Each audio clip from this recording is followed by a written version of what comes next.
there everyone, my name is Maria. Welcome to my channel, and I'm here to tell you some fun and interesting stories.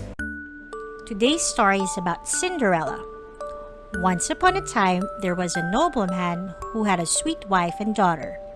But his wife died, and his second one was horrid. She had two daughters whose bad tempers had given them ugly faces. They were mean to their stepsister Ella. She had to sweep the cinders from the grate, so they called her Cinderella. One day, the king's son sent out invitations to a grand ball at the palace. The ugly sisters spent ages deciding what to wear, and Cinderella had to help them get dressed and brush their hair. There was no question of Cinderella going to the ball in her rags. When the ugly sisters had left for the ball, Cinderella burst into tears.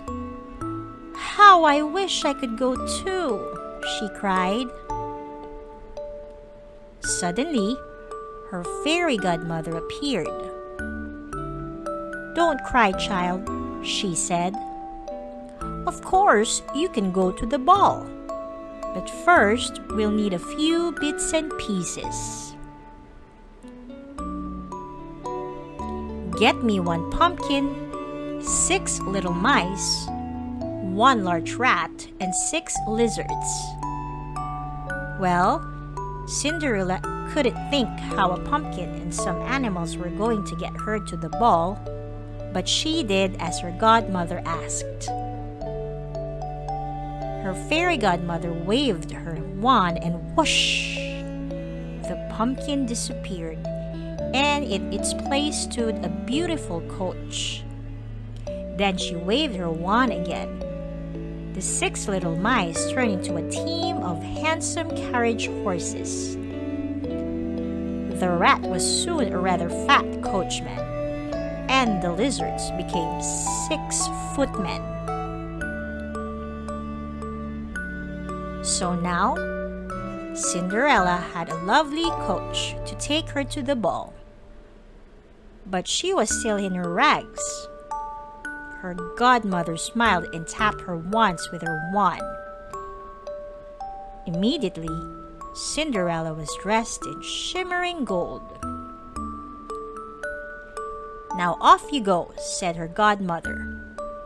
"But remember, at midnight, everything will go back to the way it was. So you must be home before then." Cinderella promised, then stepped into her beautiful coach. The 6 white horses set off toward the king's palace.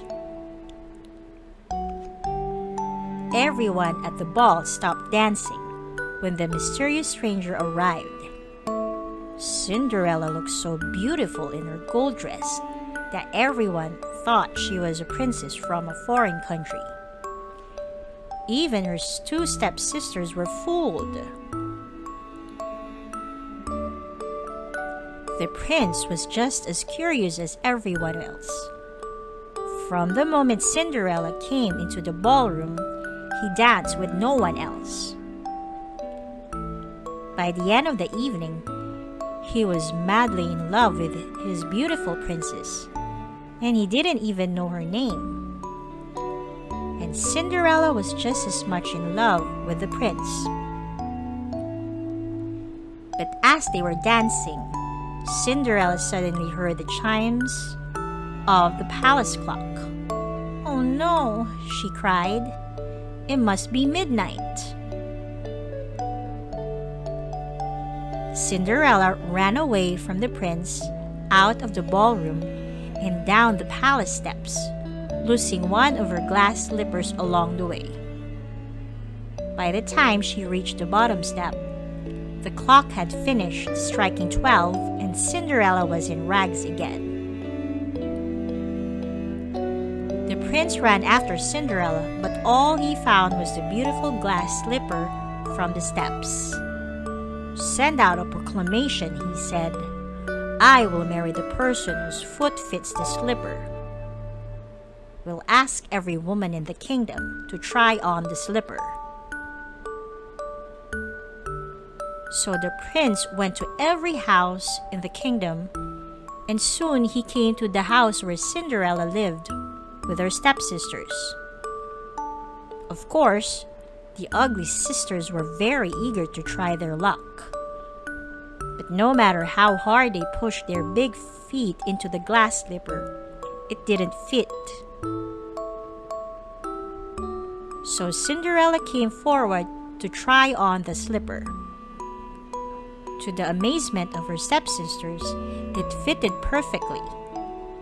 The prince looked up at Cinderella's face and recognized the beautiful princess he had danced with at the ball.